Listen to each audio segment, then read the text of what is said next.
ವೀಕ್ಷಕರೇ, big boss Kannada season 12ರ ಸ್ಪರ್ಧಿಗಳೆಲ್ಲರಿಗೂ ಮದುವೆಯ ಆಮಂತ್ರಣ ಪತ್ರಿಕೆ ಸಿಕ್ಕಿದೆ. ಮದುವೆ ಆಮಂತ್ರಣ ಪಡೆದ ಅವಿವಾಹಿತ ಸ್ಪರ್ಧಿಗಳು ತಮ್ಮ ಸಂಗಾತಿ ಹೇಗಿರಬೇಕು ಎಂಬುದರ ಬಗ್ಗೆ ಮಾತನಾಡ್ತಿದ್ದಾರೆ. ಹಾಗಾದರೆ ಬಿಗ್ ಬಾಸ್ ಸ್ಪರ್ಧಿಗಳಿಗೆ ಆಮಂತ್ರಣ ಪತ್ರಿಕೆ ನೀಡಿದ್ದು ಯಾರು ಗೊತ್ತಾ?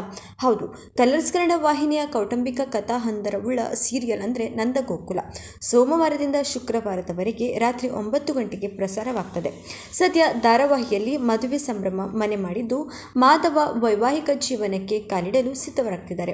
ಇಷ್ಟೇ ಅಲ್ಲ, ಬಿಗ್ ಬಾಸ್ ಮನೆಗೆ ಕುಟುಂಬ ಸಮೇತರಾಗಿ ನಂದಕುಮಾರ ದಂಪತಿ ಆಗಮಿಸಿ ಆಹ್ವಾನ ಪತ್ರಿಕೆ ನೀಡಿದ ಬಳಿಕ ಗಿಲ್ಲಿಗೆ ನಿಮಗೆ ಅರೇಂಜ್ ಮ್ಯಾರೇಜ್ ಇಷ್ಟನಾ, ಲವ್ ಮ್ಯಾರೇಜ್ ಇಷ್ಟನಾ ಅಂತ ನಂದಕುಮಾರ್ ಅವರು ಹೇಳ್ತಾರೆ. ಇದಕ್ಕೆ ಗಿಲ್ಲಿ ನಟ ತಮಗೆ ಮದುವೆನೇ ಇಷ್ಟ ಇಲ್ಲ ಅಂತ ಹೇಳ್ತಾರೆ. ಇದೇ ಪ್ರಶ್ನೆಗೆ ಉತ್ತರಿಸುವ ಕಾವ್ಯ ಶೈವ ಯಾರಾದರೂ ಇಷ್ಟವಾದರೆ ಲವ್ ಮ್ಯಾರೇಜ್ ಆಗ್ತೇನೆ ಅಂತಾರೆ. ಈ ವೇಳೆ ಮಧ್ಯ ಪ್ರವೇಶಿಸಿದ ಗಿಲ್ಲಿ ನಟ ಇಷ್ಟಪಟ್ಟವರು ಮತ್ತು ಮನೆಯವರು ತೋರಿಸಿದವರನ್ನು ಮದುವೆಯಾಗು ಅಂತಾರೆ.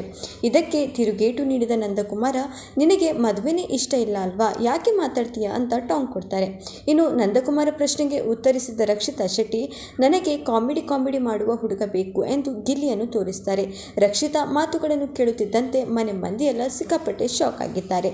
ಇಂತಹದೇ ಹೆಚ್ಚಿನ ಮಾಹಿತಿಗಾಗಿ ಕನ್ನಡ ಅಪ್ಡೇಟ್ ಸ್ಟುಡಿಯೋ ವಾಹಿನಿಯನ್ನು ಸಬ್ಸ್ಕ್ರೈಬ್ ಮಾಡುವುದನ್ನು ಮಾತ್ರ ಮರಿಬೇಡಿ. ಧನ್ಯವಾದಗಳು ವೀಕ್ಷಕರೇ.